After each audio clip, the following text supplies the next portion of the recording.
గత ఎన్నికల్లో ఎలాంటి ప్రభావం చూపించలేకపోయిన జనసేన ఈసారి మాత్రం ధీమాగా కనిపిస్తుంది. ఎన్నికల్లో పోటీ చేసిన తక్కువ స్థానాలే అయినా మెజార్టీ స్థానాల్లో విజయం సాధిస్తామంటున్నారు జన సైనికులు. పార్టీ పోటీ చేసిన అన్ని చోట్ల మిత్రపక్షాలు సంపూర్ణంగా సహకరించడంతో వారిలో పూర్తి కాన్ఫిడెన్స్ కనిపిస్తోంది. అదే కాక పెరిగిన పోలింగ్ శాతం కూడా తమకు ప్లస్ అవుతుందంటున్నారు. జన సైనికులు ధీమా ఎలా ఉన్నా గ్రౌండ్ లెవెల్లో ఆ పార్టీ విజయ అవకాశాలపై వినిపిస్తున్న టాక్ ఏంటి?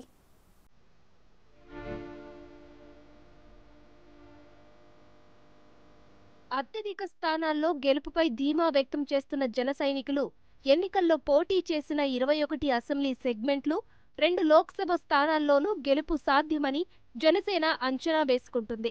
21 అసెంబ్లీ స్థానాల్లో 18 చోట్ల గెలుపు తథ్యమని, 3 చోట్ల గట్టి పోటీ ఉందని పార్టీ వర్గాలు అంటున్నాయి. పోలింగ్ పూర్తయ్యాక పరిస్థితుల్ని విశ్లేషించి క్షేత్రస్థాయి సమాచారం ఆధారంగా పార్టీ వర్గాలు తమ అంచనాలు వెల్లడిస్తున్నాయి. పోలింగ్ శాతం పెరగడంతో ప్రభుత్వ వ్యతిరేకత స్పష్టంగా కనిపించిందంటున్నారు.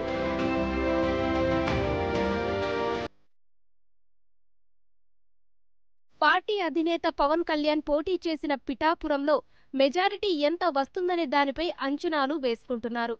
పోలింగ్ రోజున వైసీపీ కార్యకర్తలు తమకు నగదు అందలేదని ఆ పార్టీ నేతల్ని నిలదీయడం, ఆ పార్టీ ముఖ్య నేతలు పోలింగ్ కేంద్రాల వద్ద ముఖం చాటేయడంతో వైసీపీ పరాజయం ముందే ఫిక్స్ అయిందని, తమ అధినేత మెజారిటీ ఎంత అనేది తేలాలంటున్నారు జన సైనికులు.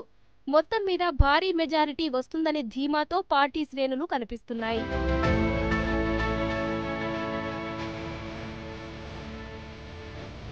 పార్టీ రాజకీయ వ్యవహారాల కమిటీ చైర్మన్ నాదెండ్ల మనోహర్ బరిలో నిలిచిన తెనాలిలోనూ ఆయన మెజారిటీ లెక్కలు వినిపిస్తున్నాయి.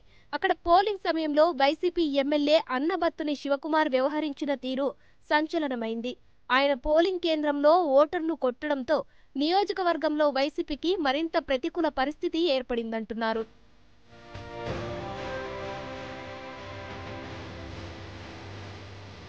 జనసేన పోటీ చేసిన మరో కీలక నియోజకవర్గం భీమవరం. భీమవరం నియోజకవర్గంలో మొదట జనసేన పార్టీ అధ్యక్షుడు పవన్ కళ్యాణ్ పోటీ చేస్తారని ప్రచారం జరిగినప్పటికీ టీడీపీలో 2 టర్మ్స్ ఎమ్మెల్యేగా పనిచేసిన సీనియర్ పొలిటీషియన్ పులపర్తి రామాంజనేయులు జనసేన అభ్యర్థి అయ్యారు. మొదట జనసేన పార్టీ నేతలు కొంత వ్యతిరేకించినప్పటికీ సౌమ్యుడిగా పేరున్న అంజిబాబుకు అందరూ సహకరించారు. నియోజకవర్గంలో అందరూ సమన్వయంతో పనిచేశారు. ఇక టీడీపీలో ఉన్న క్యాడర్ సైతం జనసేన పార్టీ అభ్యర్థి అంజిబాబు గెలుపు కోసం పూర్తి స్థాయిలో పనిచేయడం కలిసి వచ్చే అంశంగా కనిపిస్తుంది.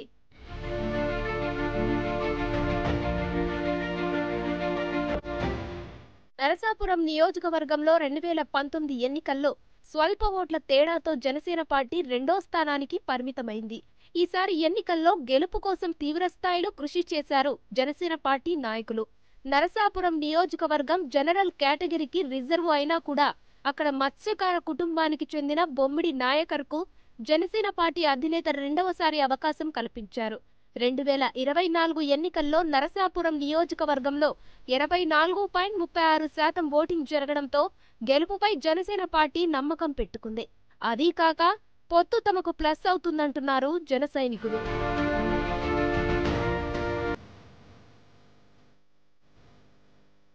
పాలకొండ, పోలవరం వంటి ఎస్టీ రిజర్వ్ నియోజకవర్గాల్లో జనసేన పోటీకి దిగింది. తొలుత అక్కడ గట్టి పోటీ కనిపించినా చివరకు 2 స్థానాల్లోనూ పార్టీకి సానుకూల వాతావరణం ఏర్పడిందంటున్నారు. రాజోలులో జనసేనకు ఏకపక్షంగా మద్దతు లభించిందని తెలుస్తోంది. పి. గన్నవరం, రాజానగరం నియోజకవర్గాలలో తొలుత గట్టి పోటీ ఉంటుందని భావించినా చివరకు సానుకూల పరిస్థితులు ఏర్పడ్డాయి.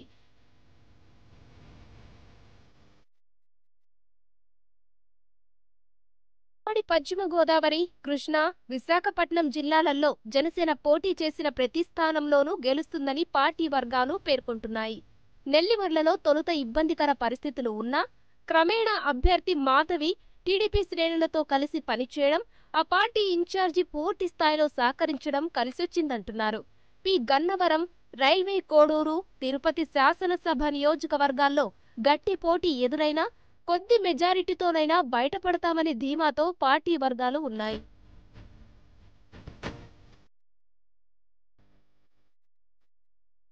మచిలీపట్నం లోక్సభ నియోజకవర్గంలో జనసేన అభ్యర్థి బాలశౌరికి పూర్తి అనుకూల పరిస్థితులున్నాయని అంచనా వేస్తున్నారు. సౌమ్యుడిగా పేరున్న సిట్టింగ్ ఎంపీ బాలశౌరి గత 5 ఏళ్లు నియోజకవర్గానికి చేసిన సేవలు తిరిగి పట్టం కడతాయంటున్నారు. అక్కడ వైసీపీ అభ్యర్థి సింహాద్రి రాజకీయాలకు కొత్త అవ్వడం, వైసీపీ ఎమ్మెల్యే అభ్యర్థులు ఆయన్ని పట్టించుకోకపోవడం, ప్రభుత్వ వ్యతిరేకత తమకు కలిసి వస్తాయంటున్నారు.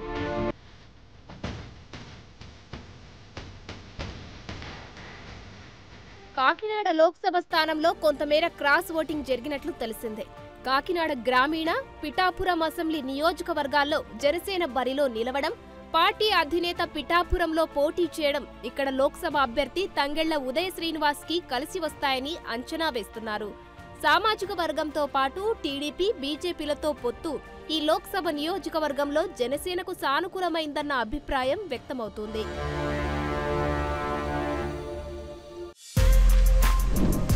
For more videos like this, subscribe Big TV channel.